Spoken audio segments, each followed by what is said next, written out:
I'm pleased to yield 3 minutes to the gentleman from Texas, a leader on the Energy and Commerce Committee, Mr. Pfluger. Thank you, Madam Chair, and thank you for your leadership. Mr. Speaker, I rise today to support H.R. 1, the most important bill and the priority for this Congress. When I came to Congress, I made it my mission to spread the word about the Permian Basin, the heartbeat of American energy, the largest secure supply of oil and gas. I'm incredibly proud to represent the men and women of the Permian Basin who have revolutionized the way we produce energy in order to provide us with an incredible national security and economic asset. Unfortunately, President Biden has demonized the very people that I represent. He has demonized the people of West Virginia and Pennsylvania.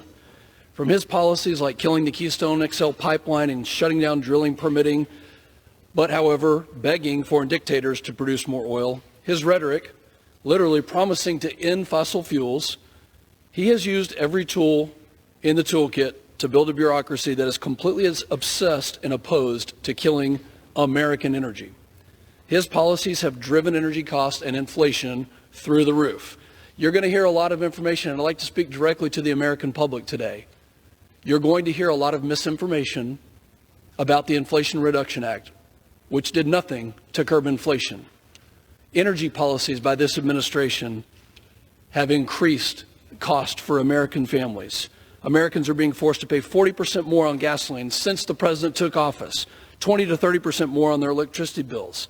And it's all in the name of a climate crusade, which can't even come close to what the Permian Basin and other producing areas in this country have done to reduce harmful emissions and provide affordable and clean, reliable energy. You know, in fact, I spoke to the president of IPAA yesterday. What we just heard was that the independent producers of America support Democrat policies. That couldn't be further from the truth. I asked them that. They said no. Industry was not consulted. Over the past 10 years, we've brought down methane emissions by almost 15%. No government mandate could come close to that. And we're only beginning to tap into the incredible asset that is liquefied natural gas. Not only is it good for our economy, but it's good for the environment. We heard this when we took this committee, the Energy and Commerce Committee, on the road, and we talked to Mayor Blong in Midland, Texas. We heard this from the producers.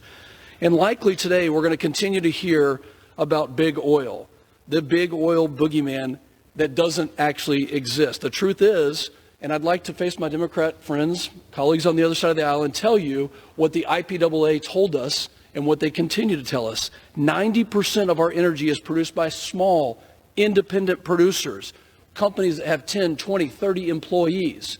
Big oil? You're talking to the people of West Virginia when you say that.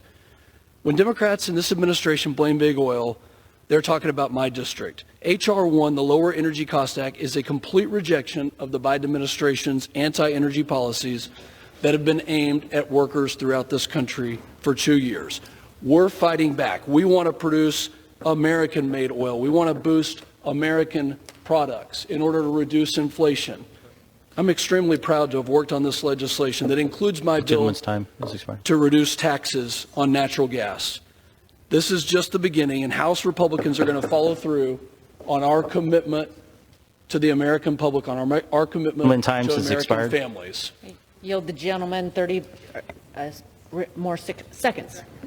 The gentleman's recognized for 30 seconds. Passing H.R. 1 is just the beginning. The American public put their trust in Republicans under Speaker McCarthy and Chair McMorris Rodgers to lower cost. And that's exactly what we're going to do by boosting American production instead of siding with Russia, Iran, and China. I urge my colleagues to stand with America to pass H.R. 1. With that, I yield back.